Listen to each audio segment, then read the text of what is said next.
Thank you, Nigel. I will be brief today, about 10 minutes or so, because what you really want to hear are our speakers from away from Waterloo.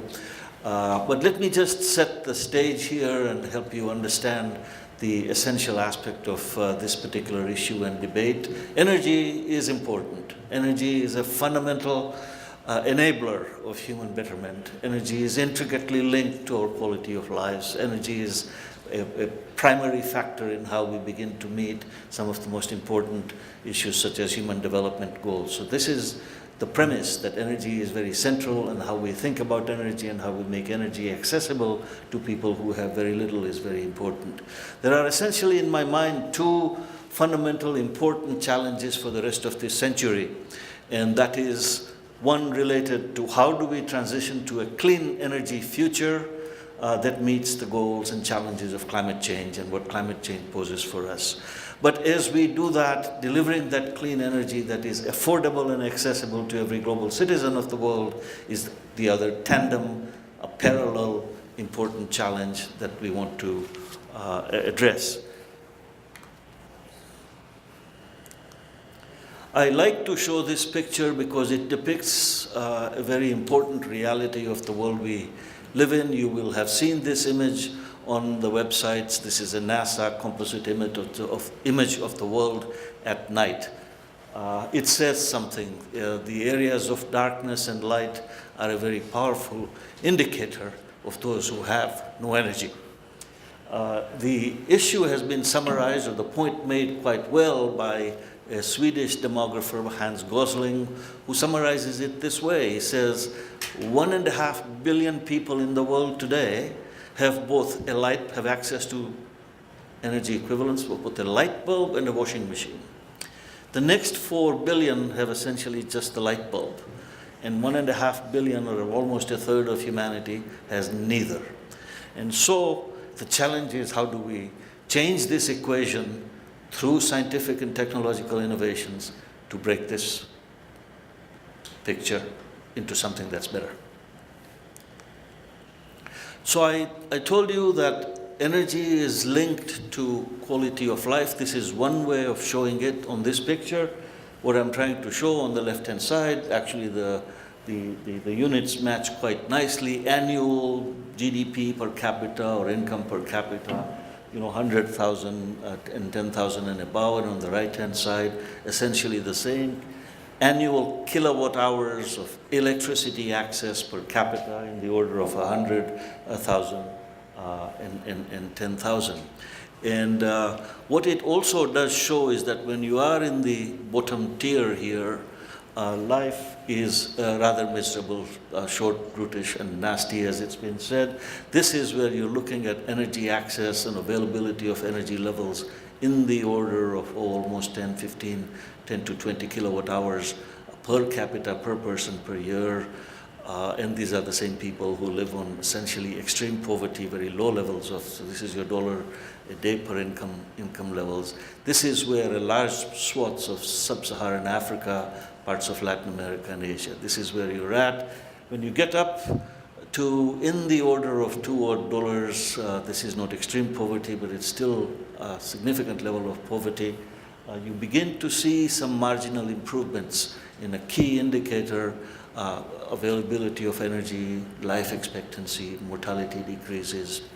And this is where you begin to see some change. And you're looking at levels of access in the order of 500, 750 kilowatt hours per person per year. But that's basic quality of life. And the world average is around 3,000 kilowatt hours. In the EU, average again around 6,000 kilowatt hours. And we, in this part of the world, live in a world of essentially culture of excess. In your lives, you've never actually ever had to worry about when you turn on the light, it not coming on, or when you want to charge your cell phone, that it's not available, free flow electricity.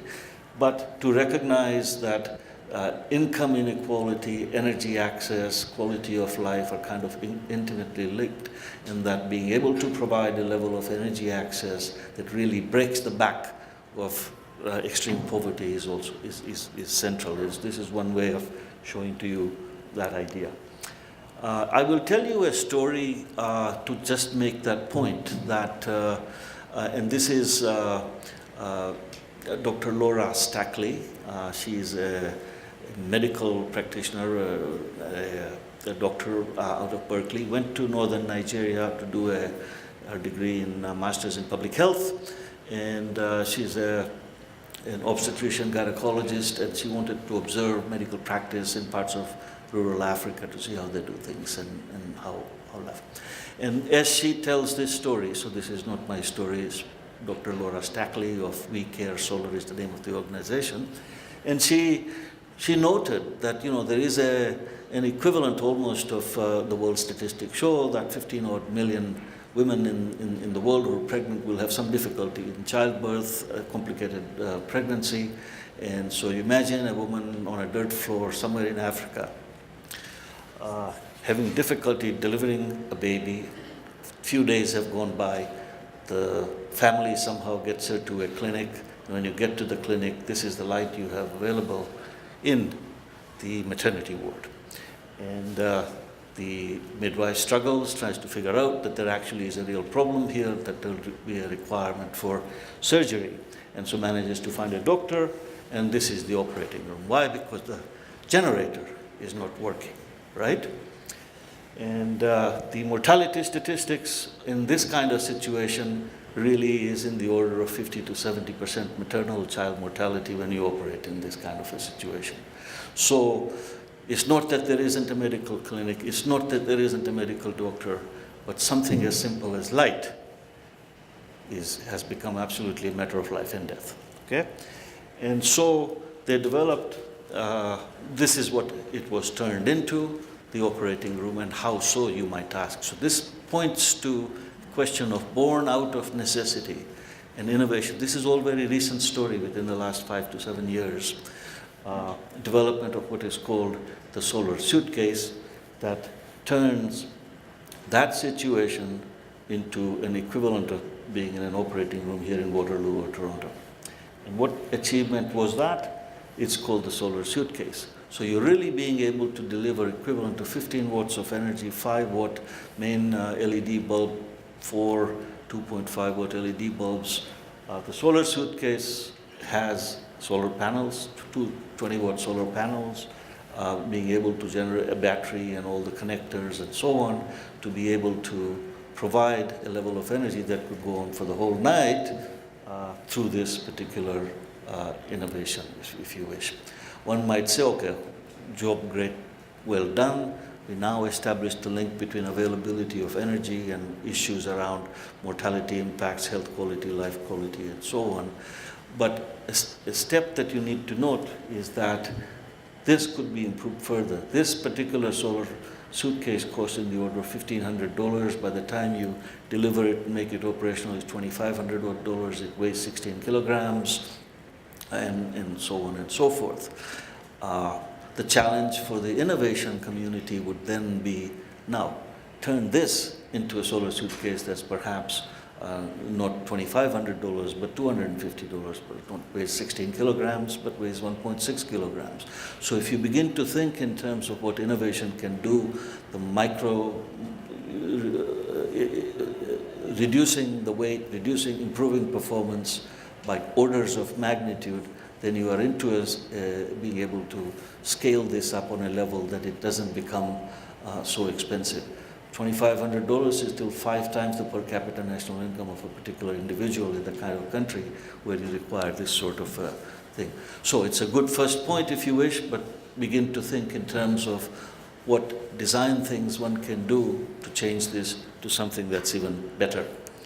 That's just but one example of trying to point out that yes, there is a link between energy and health outcomes. And this is a slightly detailed curve, and there's more background information around this, but to make just one simple point, that having at least small amounts of energy, which is off-grid energy here, kind of situation that I just illustrated, has enormous value. It's expensive because of what it is, but in terms of the amount of value that it delivers in terms of meeting some aspect of human development goals is absolutely crucial.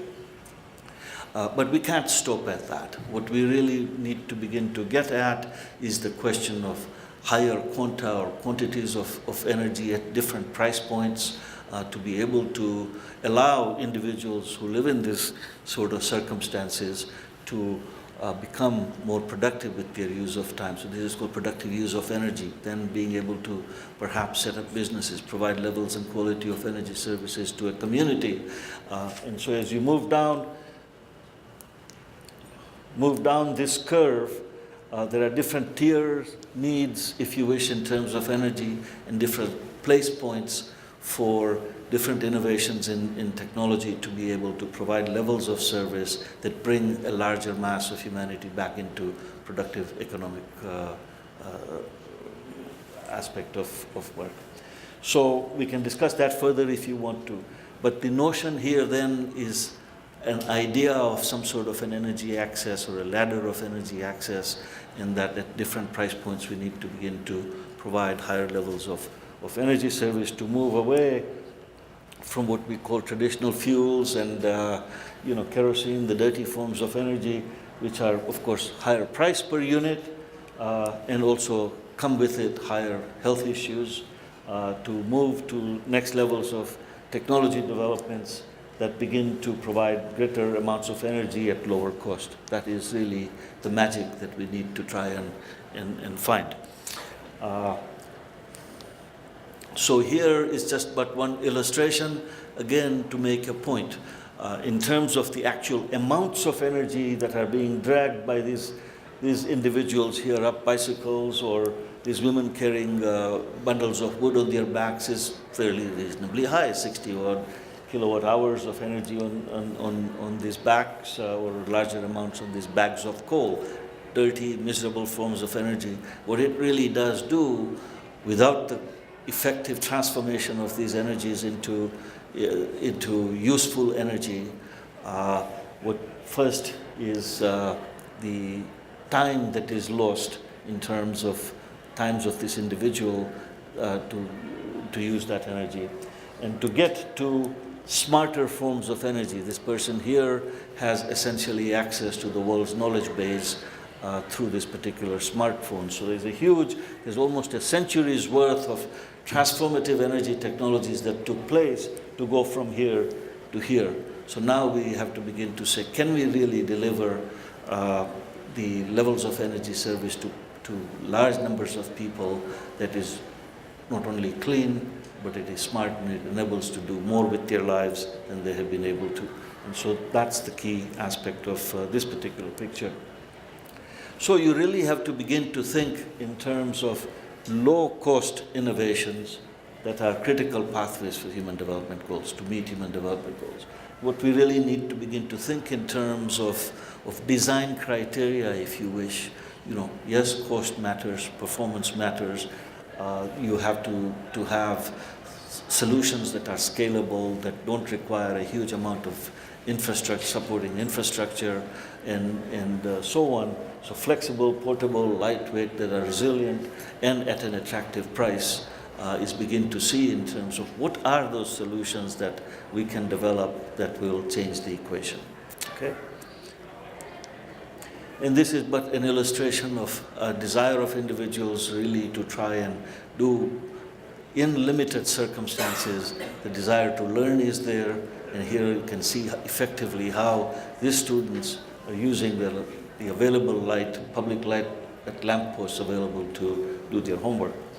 And it's a powerful example of the impacts of energy, availability of energy, and its links into all manner of aspects. Of course, economic productivity, but educational goals, social and economic development, health issues, energy is intricately linked, and we can't forget that. So I will just touch upon this because we will repeat this later for you in terms of what the exercise is, but the point I wanted to make was, yes, energy is important. Getting right amounts of energy at the right price points to large numbers of people in the world is an essential aspect of how we transition to a clean energy future. And there are a number of key questions that we need to be able to answer, such as how do we promote technologies, and what if the they are hurtful to the environment? Where is the trade-off? Should we make products that are localized and, or standardized? Should technology for global development always be the cheapest form of technology, and so on? So there are many linked issues about the pathways to the future and the kinds of questions we need to ask so that we can evolve to something that's much more positive. That's part of the exercise today, and we'll work our way through it. And the speakers who will follow me actually are the ones that you really want to listen to, because they've got some interesting illustrations, examples, and perspectives that help with this. So I'll stop there, and we'll talk to you later as we do the exercises. Okay? Thank you.